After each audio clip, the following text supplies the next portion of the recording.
novo SUV Peugeot 2008 Skywalker Turbo THP. E aí, rapaziada de casa, do trânsito, ou sei lá onde vocês estão nesse momento, bem-vindos a mais um Papo de Garagem. Mais um convidado, vocês não sabem quem é, eu já vou contar, mas antes disso, seu Diego, por favor, estrala a vinheta.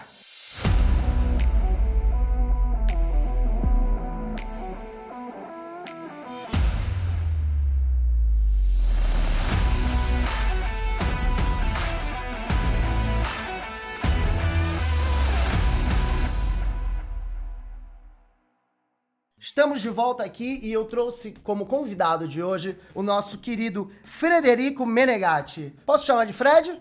Fred. Vai ser o Fred. O Fred que ele é CEO e cofundador da Getrack. Fred, seja muito bem-vindo. Obrigado pela sua presença em mais um Papo de Garagem, o programa do Mobilidade Estadão. Fred, e o negócio aqui, ó, como é correria, rapidez e etc e tal... Na lata, eu já quero saber de ti o seguinte: carros conectados no Brasil, isso é uma tendência ou a mais pura realidade?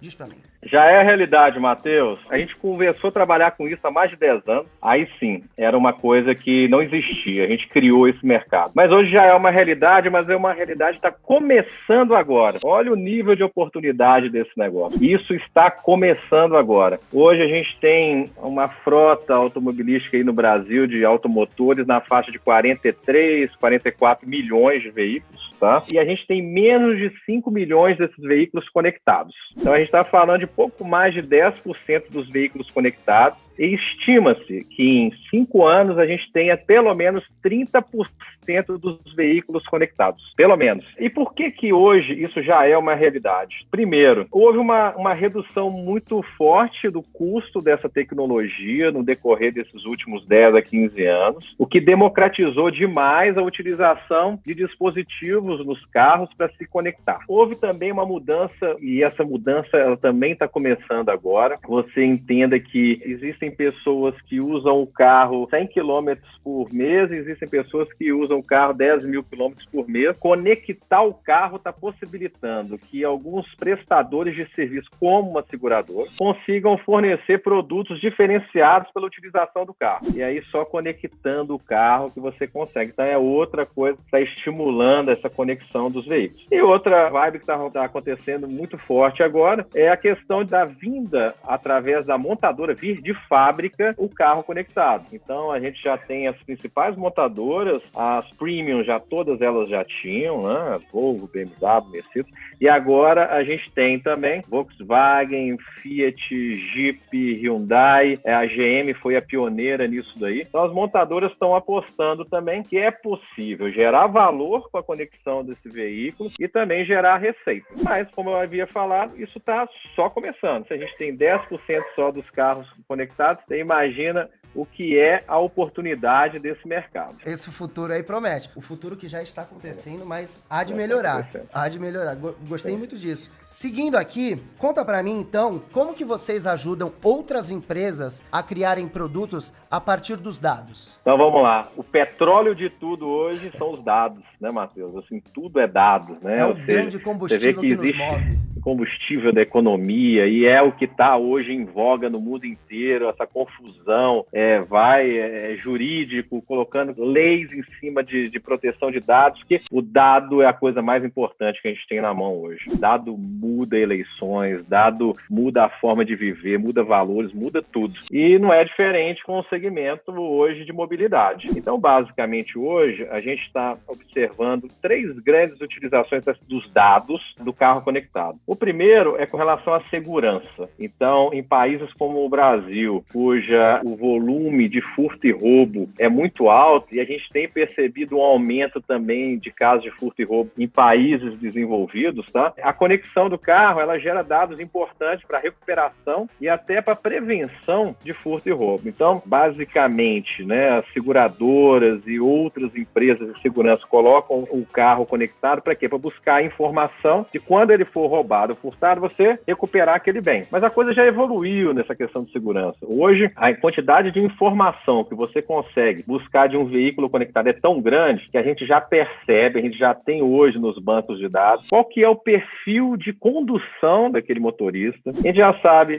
onde que ele para, onde é que ele não para, se ele para na rua, se o lugar é ermo ou não é. E aí, em cima disso, a gente joga uma camada de inteligência artificial que consegue gerar, inclusive, um preditivo de roubo e até mesmo de furto. Muitas das vezes, a gente consegue perceber que um veículo foi roubado ou furtado. O roubo e o furto tem a diferença de um ser armado, né? Ou seja, o cara tira a pessoa e pode levar a pessoa junto, ou senão você deixou o carro no meio da rua e simplesmente foi levado o carro. Em ambos os casos, a inteligência artificial, ou seja, o processamento desses dados de forma inteligente, consegue prever que aquele carro está com a pessoa dentro do porta-mala, por exemplo, está sobre uma pessoa sendo coagida. Ou que aquele carro saiu do lugar estacionado e ele está sendo conduzido de forma diferente que os motoristas habituais daquele veículo. Olha a grandeza dos dados.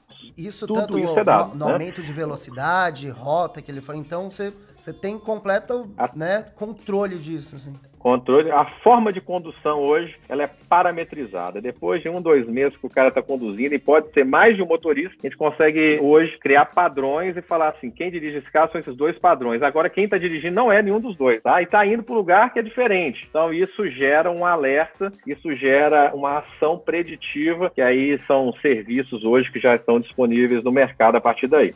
Outra fonte desses dados que é muito utilizada é para eficiência logística, né? Cada vez mais a gente percebe que existe uma racionalização no transporte, né? E não só no transporte de cargas grandes, não, Matheus. Nós estamos falando de transporte delivery, né? Dentro da cidade e tudo. Você consegue hoje, através desses dados gerados por um dispositivo dentro de um carro ou de uma moto conectada, você consegue aumentar de 20% a 30% a eficiência logística. Então, eficiência logística, entrega mais rápida, entrega acompanhada, entrega mais segura. Tudo isso é uma demanda também que está sendo atendida por esses veículos estarem conectados. E claro, uma coisa que globalmente necessária é a redução de custos. Hoje a gente sabe que o custo de transporte é muito alto e a gente consegue reduzir, esse sim é a maior redução que se consegue. A gente consegue hoje reduções na ordem de 35% a quase 40% de uma frota hoje conectada, de caminhões, de entrega, o que for, uma redução de custo muito efetiva de consumo de combustível pela forma de condução e uma série de monitoramentos, né, uma metrificação completa daquele bem que está na rua e você com aqueles parâmetros, todas aquelas métricas, você consegue agir e gerar uma efetiva redução de custo em cima daquele bem. Que incrível. Dados, gente. Dados. O petróleo, né? Petróleo. Gostei, vou usar essa. E agora, descendo para nós aqui, como que você ajuda as pessoas por meio dos dados? Bom, a gente está vivendo um momento de democratização dos dados, né? E, inclusive, essa democratização foi tão exacerbada que tiveram órgãos governamentais internacionais tiveram que intervir, porque o negócio estava democrático até demais, né? Mas a gente está vivendo isso. Qual que é o maior desafio que a gente tem hoje, Matheus? Assim, vamos falar dessa tecnologia de conexão do carro, né? Todo mundo, se eu for explicar efetivamente o que é um carro conectado, 100% das pessoas vão falar para mim que gostariam de ter o carro conectado, tá certo? Mas na hora que eu falo, você quer pagar por isso? Muito pouca gente está disposta a pagar. E mesmo disposta a pagar, aqueles que estão dispostos a pagar e pagam, na hora que você entrega efetivamente a informação para eles, eles não sabem o que fazer com a informação, né?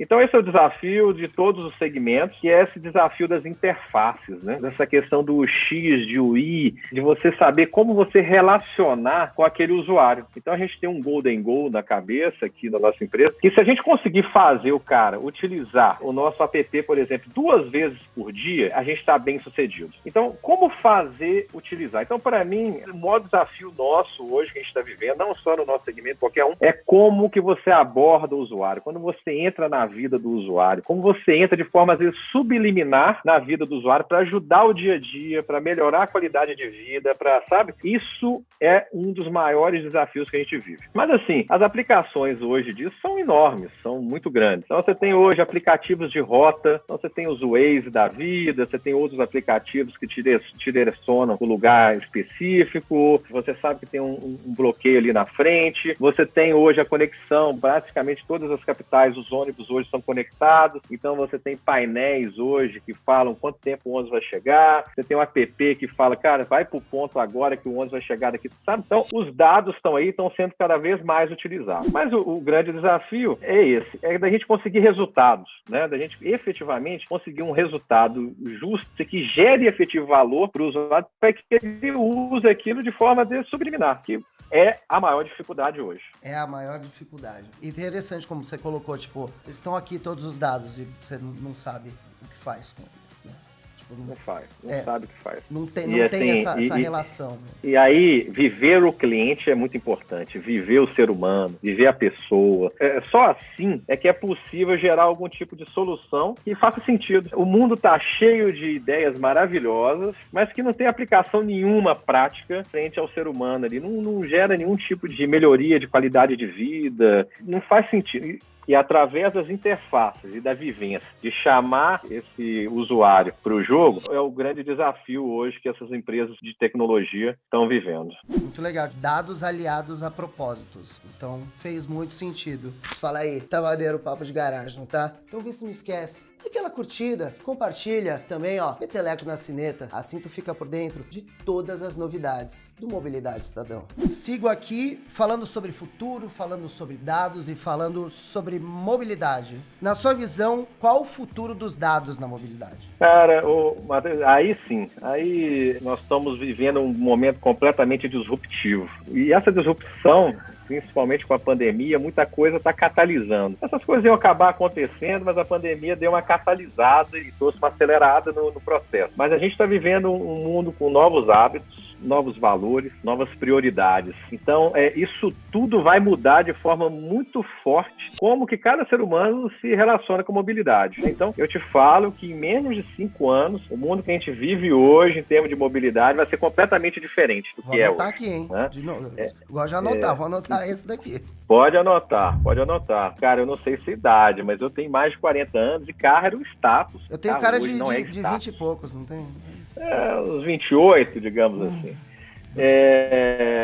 Mas assim, carro hoje, primeiro, não é status. O jovem não quer carro. Eu tenho hoje, dos meus mais de 100 funcionários, a maioria deles tem giriza a gastar dinheiro com carro, ou de ter um bem, de cuidar daquele bem. Ele quer se mover, ele quer se movimentar. Outro ponto, com o aumento do volume de carros, o trânsito está ficando impossível sobre muitos aspectos. Até mesmo para a maioria dos, uma parte do ser humano hoje, ele não consegue mais dirigir em grandes centros, porque é complexo demais, é cloud demais, é muita gente. E aí, para gerenciar todo esse aumento de carro, foram impondo uma série de regras. Então, você tem que dirigir de tal forma, você não pode dirigir em tal lugar. Isso tudo transformou aquele prazer que se existia em dirigir numa obrigação chata, né?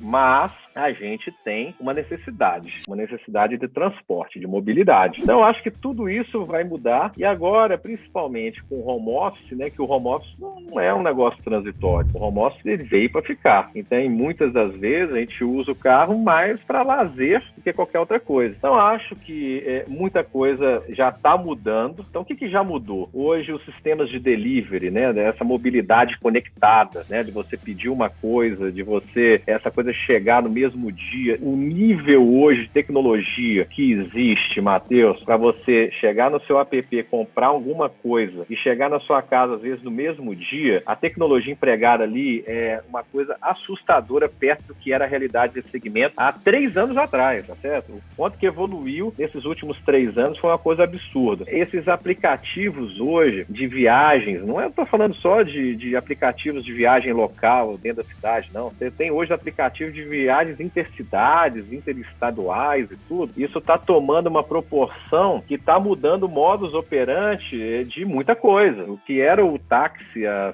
5 anos atrás, o que é o táxi hoje? Alguns aplicativos para você mudar, viajar de uma cidade para outra, estão transformando o modus operandi de grandes companhias de ônibus numa coisa obsoleta. Até mesmo o carro, né? Não faz sentido hoje, sob muitos aspectos, você ter a propriedade do carro, né? Então, se a já tem a questão do car sharing, o aluguel por mensalidade. Tudo isso hoje são o início de uma mudança muito forte que a gente tem pela frente. Mas está muito longe ainda do que vai ser. Então, o que vem por aí é muito mais disruptivo do que isso. Há quase 10 anos atrás, quando eu estava morando nos Estados Unidos, eu fui em São Francisco participar de uma experiência onde eu andei num carro que não tinha volante. O carro era igual um coquinho, tá? Era um carro da Google, carro elétrico autônomo. O que é um carro autônomo? É um carro que dirige sozinho. Nos primeiros minutos ali, você fica um pouco inseguro, mas depois que você relaxa e fala assim, cara, que coisa interessante, eu não preciso dirigir. E isso, essa teoria que eu chamo teoria do coquinho, isso é uma das propostas que eu acredito que vão dar certo nas cidades planejadas, mas mesmo as cidades não planejadas, elas vão ter que se planejar para esse tipo de realidade, onde você não tem, primeiro, você não tem a propriedade do bem, que é o veículo, você não precisa guardar, não precisa se preocupar com aquilo, você simplesmente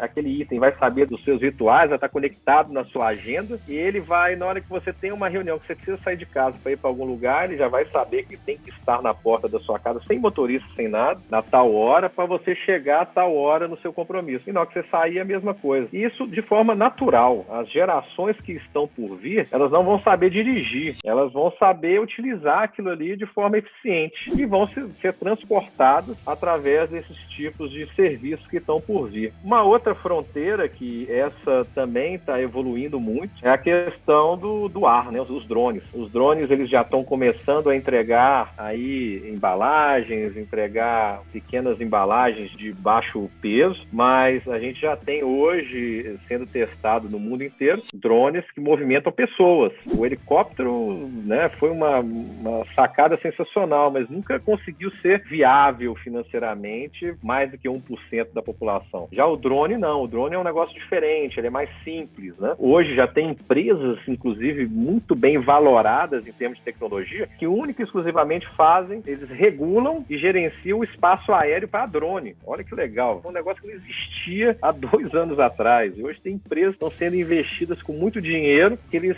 têm o propósito de gerenciar o espaço aéreo de cidades. As demandas então, que são criadas, eu fico pasmo. Então a gente tá chegando próximo ao meu sonho, que o meu sonho de moleque era ter uma mochila foguete. Não vai ser a mochila foguete, mas a gente já tá meio que perto disso. Talvez a mochila foguete atual não vai poluir tanto igual você pensou que ela fosse, entendeu? Aí a gente né? Você mandou demais. Aí mandou bem demais. Isso vai estar mudando, né, também. E a gente tem também outras tecnologias que estão surgindo. E tudo que eu tô te falando, Matheus, não é um negócio para daqui 20 anos, 30 anos. Tá anotado aqui, ó, 5 anos. Essas coisas vão impactar a vida de todo mundo aí que está assistindo a gente em menos de 5 anos, para transporte de pessoas e cargas. Você sabe que o avião gasta muita energia. Estão desenvolvendo avião elétrico, a hidrogênio, não sei o quê. Mas mesmo assim, né, o conceito da eficiência energética do avião é ruim. Conceitualmente falando, é difícil você conseguir uma eficiência melhor. Aí existe uma tecnologia, inclusive existe um centro de estudos dela aqui em Minas Gerais, do grupo do Elon Musk, chamado Hyperloop. Não sei se você já ouviu falar, que é o transporte através de tubos. Então você faz um tubo que liga São Paulo ao Rio de Janeiro, um tubo aí de uns 2, 3 metros de diâmetro, coloca um vácuo ali dentro e pega uma cápsula com um monte de gente ou com um monte de mercadoria, joga ali dentro e aquilo flui ali dentro pelo vácuo, pela falta de atrito e tudo, e uma série de outras tecnologias, e chega lá do outro lado a um custo muito baixo. Tudo que está vindo, é claro, e isso está latente, que a demanda por mobilidade não vai mudar. O ser humano é inquieto, o ser humano quer conhecer outros lugares, o ser humano quer ficar preso em casa, e essa pandemia mostrou que ficar preso em casa, muita gente achou que ficar dentro de casa era sensacional, e hoje ninguém quer, tá todo mundo louco para sair de casa e tudo. Eu pegaria o metrô na boa agora, assim.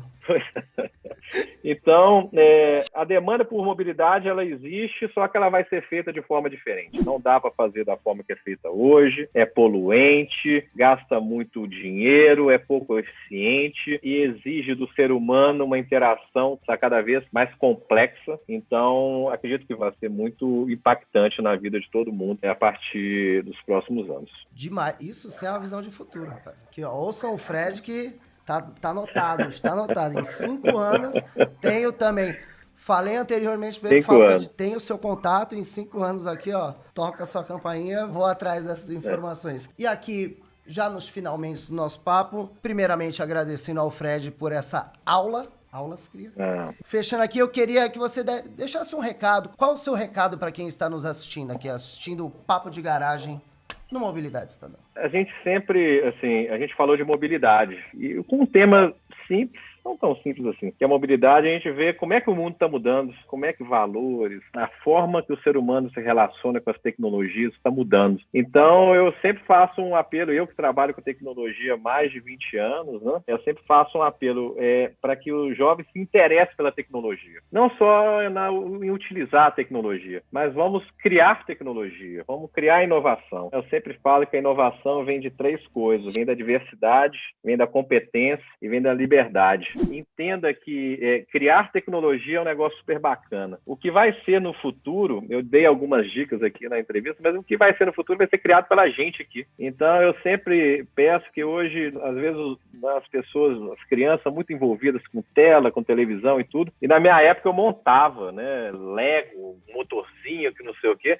Isso me gerou um entusiasmo com tecnologia, me gerou uma curiosidade com muita coisa. Então, o ponto que eu falo, assim, o mundo vai precisar de muitas mentes inovadoras, criativas e que trabalhem fortemente com tecnologia, mas sempre tecnologia focada no ser humano. Então, queria só encerrar fazendo um apelo para que todo mundo aí pensasse um pouquinho nisso, que não seja nele mesmo, mas talvez nos filhos, que estimulasse essa criatividade, né? Despertasse esse interesse, essa curiosidade em tecnologia. E falou muito bem, gostei muito da conexão que você tem entre tecnologia e o lado humano da história. Aproveitando, fica aqui a dica d'ouro. Invistam nas crianças agora, para não ter que se preocupar com os adultos do futuro.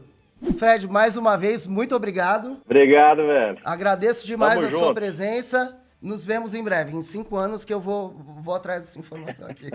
E até o próximo Papo de Garagem. E antes de ir embora, o das estrelas. Novo SUV Peugeot 2008 Skywalker Turbo THP.